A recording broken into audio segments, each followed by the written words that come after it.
Plus de ce soir, nous recevons donc Michel Kerva, vous êtes chanteur, bonsoir. Et Jean-Luc Barillon, musicien. Bonsoir, merci d'être venu jusqu'à nous pour nous parler un petit peu de Bourvil en fait. Si Bourvil m'était chanté. Voilà. C'est le spectacle que vous présentez à partir de demain au Théâtre du Cyclope, rue Maréchal Joffre, à Nantes.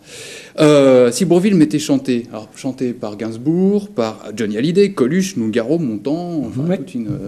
toute une pléiade d'artistes, façon de revisiter les chansons de Bourvil d'une manière originale et décalée, et c'est ce qu'on recherchait dans la formule de notre spectacle. En fait, c'est ça. Donc, ce sont des chansons de Bourvil interprétées par d'autres, par vous en l'occurrence. Oui, en imitation, bien sûr. Ouais. Alors, on a quand même, comment dirais-je, refondu la musique, enfin Jean-Luc en l'occurrence, qui s'est occupé de donner la couleur musicale de toutes ces interprétations, de façon à renforcer encore plus le chanteur imité et puis donner véritablement de l'authenticité. On part dans l'univers du chanteur que t'es chanté. Ça marche encore, le spectacle d'imitation? Oui, je pense que ça marche. Parce qu'on en a vu quand même, pas mal des imitateurs. C'est ça, je me suis dit, tiens, encore des imitations. C'est pas usé.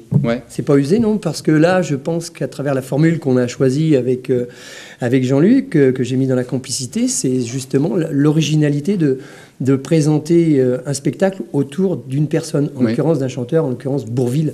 Alors que les autres imitateurs font plutôt un spectacle étalé sur un panel d'artistes où ils vont faire des sketchs, des chansons, des parodies de chansons. Donc ça va être très, très varié. Là, il reste un fil conducteur, ce que vous voulez dire. Parce que là, nous, on a un fil conducteur et je crois qu'on a trouvé l'originalité de notre spectacle à travers cette formule. Alors, le public a suivi sur la première session. Ça fait un carton. Et des réactions, des critiques.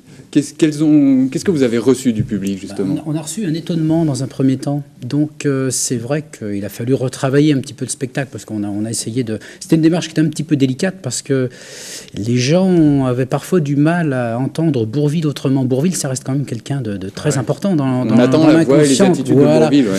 Donc, entendre Bourvil décalé de cette façon-là, il y a eu quelques surprises. Donc, c'est vrai qu'on a remis aussi de la cohérence... musicale notamment parce que puis on a rajouté il y avait des surprises qui étaient pertinentes. Donc évidemment un spectacle ça se monte pas non plus Alors, justement votre travail sur la musique ça a été de prendre les textes et d'y coller les climats musicaux, les univers musicaux des personnages. Alors par exemple, ça peut donner, par exemple, Les Abeilles, par exemple, qui est une chanson vraiment très, très fantaisiste, très rigolote au premier abord. Et je lui ai mis une ambiance, une couleur musicale...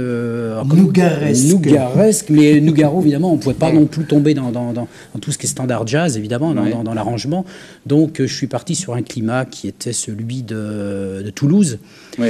Après, avec quelques touches un petit peu personnelles. Vous êtes un peu personnelles. en homme orchestre. Oui, c'est une expérience qui est intéressante parce qu'effectivement...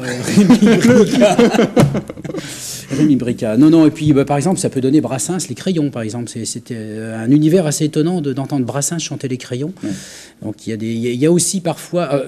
la démarche a été le plus souvent possible de garder évidemment la ligne mélodique originale parce que ça, il y a des choses. Pour reconnaître, faut reconnaître. Voilà, il y a des choses qu'on ne peut pas toucher. On garde la chanson et puis son air finalement. Alors sauf pour Yves Montand, j'ai réussi à marier les deux.